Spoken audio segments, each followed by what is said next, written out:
Three brave warriors decided to go back in time to stop aliens from taking over the world. They didn't know that a powerful guardian, the Sentinel, was waiting for them. On November 5th, 2140, the military set out from their stronghold to rescue those who survived the alien attack. Sadly, they suffered heavy losses, and there were more casualties than survivors. Fast forward 40 years, and refugees from Earth have settled on the moon. They built a hidden base called the Mining District, led by the president. Their plan? To send a team on a mission to save the survivors and reclaim Earth. Three extraordinary soldiers with impressive backgrounds were selected as the moon's heroes. Robin, Jared, and Damon were the chosen soldiers for the mission. Robin and Jared were easy to find, but Damon was at the bar down on the lower level of the moon, keeping busy. Jay grumbled about having to go down just for one guy, but she went to the bar anyway. Eventually, all three soldiers were brought to the research center, where the doctor explained why they were needed. The task seemed straightforward: return to Earth, rescue the survivors, and seek assistance from the human resistance to defeat the Sentinel and reclaim their planet again. At first, Robin hesitated after seeing a simulation where everyone perished against the Sentinel, but Jared persuaded her, emphasizing their mission for Earth. Finally, Robin agreed. Jay then unveiled the Bebop suit,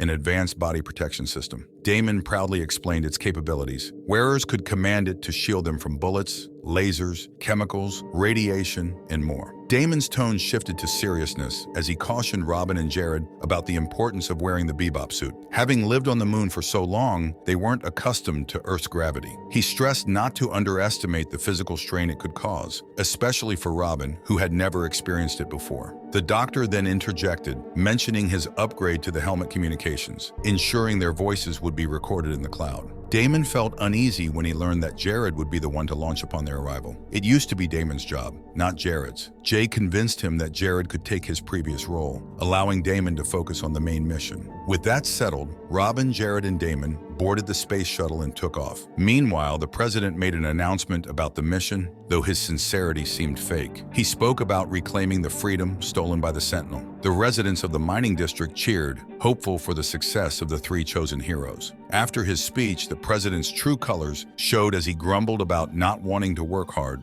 only to share success with the residents. As Robin, Jared, and Damon relaxed in the shuttle listening to music on their journey to Earth, a sudden loud beep caught their attention. Robin and Damon realized that Jared was up to something. Jared tried to reassure them as he revealed the real plan. Acknowledging Robin's earlier insight that relying solely on the simulation wasn't enough, Jared admitted their original plan wouldn't work against the formidable Sentinel. They couldn't just rush into battle without a strategic plan, or they risked repeating past failures. So without informing Robin and Damon, the doctor devised a new plan, using gravity to bend time and enable time travel. This, the doctor believed, would significantly improve their chances against the Sentinel. To prepare for this risky endeavor, Jared injected a neutron bouncer into his neck to protect himself from harm while time traveling. Robin and Damon were initially upset about not being informed of the real plan and hesitated to accept the neutron bouncers from Jared. However, fearing for their safety, they eventually relented. Soon, they found themselves wearing their helmets as they were propelled through a portal at a speed faster than a bullet. However, trouble arose when Robin activated the shield and found it wasn't functioning. Adding to their woes, they discovered they lacked landing gear. Shortly after, Jay and the doctor lost connection with them. Jay anxiously explained that without the shield, Robin, Jared, and Damon had veered significantly off course, causing the shuttle to crash 20 miles from the fortress. Their vitals vanished over an electric storm, leaving their fate uncertain. The doctor suspected sabotage but remained convinced that Robin, Jared, and Damon had successfully traversed through time and space. As the president made another announcement, sharing the tragic fate of the three chosen soldiers, the doctor grew furious. He claimed the announcement was pre-recorded, suggesting the president had sabotaged them. Security was dispatched to the research center to halt whatever Jay and the doctor were planning. However, Jay and the doctor were prepared, already suited up in their space gear. They shattered the glass window and escaped, thwarting the security team's attempts to follow them. Meanwhile, the time travel proved successful, just as the doctor had predicted. However, Robin, Jared, and Damon found themselves separated, each landing in different locations. Jared found himself within the concrete walls of the fortress, while Damon landed outside its perimeter. Damon noticed that the portal was still open, but couldn't determine the time of his arrival. After a brief disconnection, they managed to re-establish communication. Jared shared his location with Damon and Robin, but only Damon replied. Inside the fortress, Damon marked his presence by lasering a letter D onto the wall. Meanwhile, Robin landed in the city and began exploring. She stumbled upon a car containing a corpse and cautiously approached. Startled, she prodded the corpse with her gun, only for it to suddenly grab the weapon. To her horror, a zombie emerged and charged at her. Struggling to retrieve her rifle, Robin fired her pistol at the approaching zombie. As Jared ventured deeper into the fortress, he encountered a figure at the end of a hallway.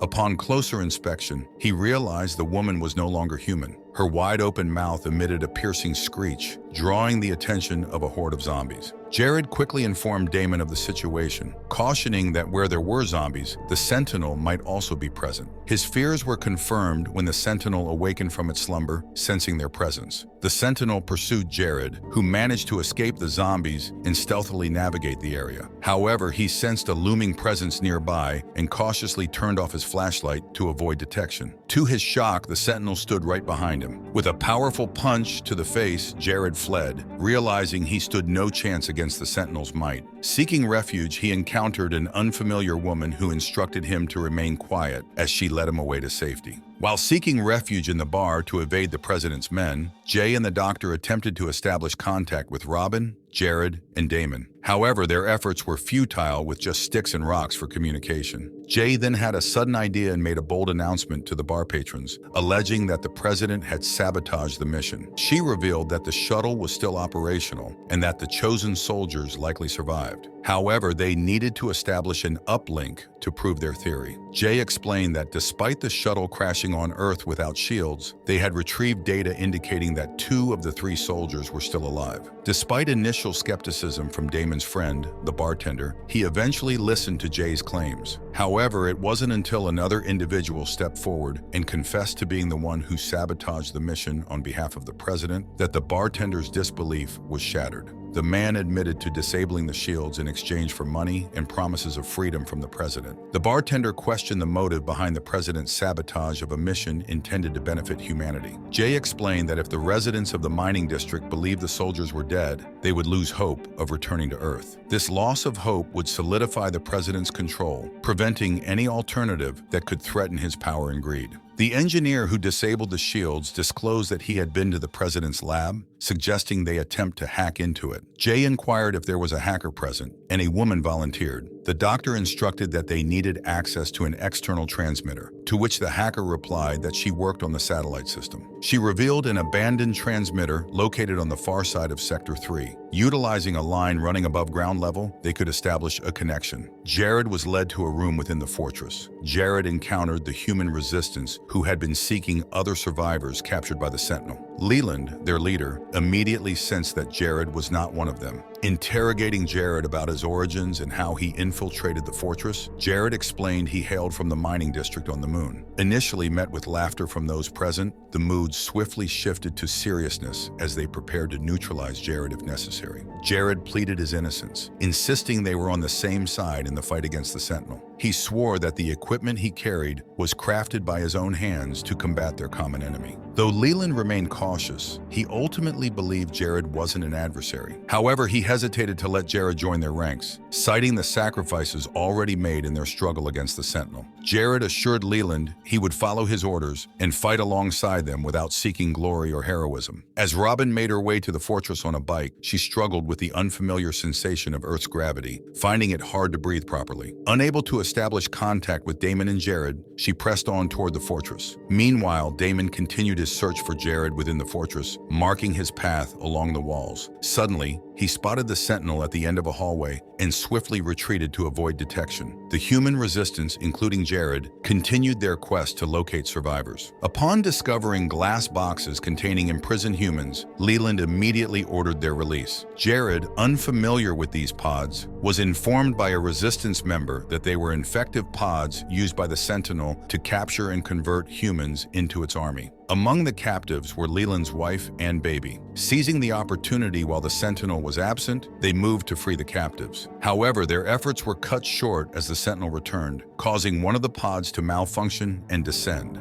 As the cave filled with the Sentinel's virus, the humans inside the pods coughed violently, inhaling the noxious substance. A member of the resistance assisted Jared in fixing his signal, allowing the doctor to re-establish contact. Meanwhile, the engineer activated the abandoned transmitter, and the hacker utilized the data received to connect to monitors and locate the three soldiers. To their surprise, they discovered that all three soldiers had landed in different timelines. Jared and Damon arrived on the same date, September 18th, but in different years. Jared in 2140 and Damon in 2160. Robin, on the other hand, was the only one currently transmitting live data. As the horde of zombies swarmed into the fortress, Jared and the human resistance fought valiantly, firing relentlessly until none remained. With one of the pods breached, they moved to evacuate the survivors. However, their escape was thwarted by the sudden appearance of the Sentinel and its army. A courageous member of the resistance who had aided Jared volunteered to stay behind and delay the Sentinel's advance, sacrificing herself to give the others a chance to escape. Meanwhile, Damon successfully located Sector Delta and relayed the information to Jared and Robin. Although Robin responded, Damon couldn't hear her. Despite being in the same sector and area, their different timelines prevented them from seeing or hearing each other.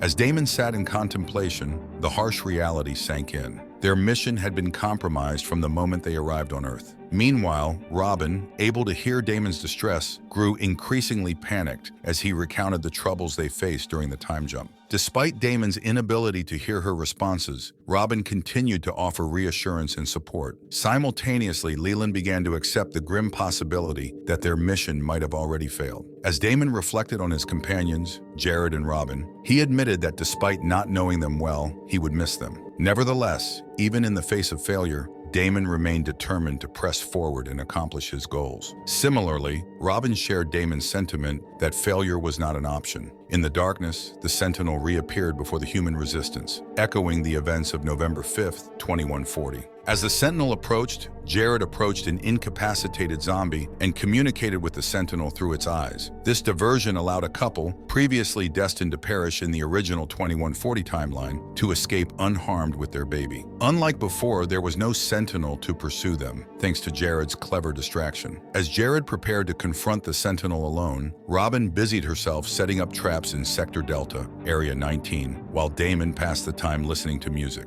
Through the hacker's efforts, the doctor was connected to Robin, bringing a sense of relief to Leland upon hearing the doctor's voice. The doctor clarified the situation for Robin, emphasizing that despite being on different timelines, they were united in their fight against the common enemy. He also provided Robin with a crucial piece of information: the Sentinel's vulnerability to electricity. Armed with this knowledge, Robin could temporarily neutralize the Sentinel using an EMP, buying herself valuable time to execute her next move. As the President's soldiers discovered the engineer working on the transmitter, the doctor warned everyone to flee, anticipating that the soldiers would soon target the bar. However, nobody wanted to abandon Jared, Damon, and Robin to fight alone. With the connection severed, they relied solely on the downloaded records saved in the clouds to monitor the situation. In Robin's timeline, the Sentinel arrived at Sector Delta, Area 19, where her traps had been triggered. Meanwhile, Jared and Damon faced off against the Sentinel, using their guns in a desperate attempt to fend it off. Initially resistant to the onslaught, the Sentinel eventually fought back with ferocity. Despite their efforts, all three soldiers were swiftly overpowered by the Sentinel. With its razor-sharp hands, the Sentinel gravely wounded Jared, lifting him up in a sinister display of its power. In a daring move, Jared had anticipated the Sentinel's actions and rigged a bomb to his own pants. As the Sentinel lifted him up, the bomb detonated, killing Jared and destroying the Sentinel's weapon in the process. With the Sentinel disarmed, Damon and Robin were able to engage in battle more effectively than before. Though Damon suffered a devastating blow,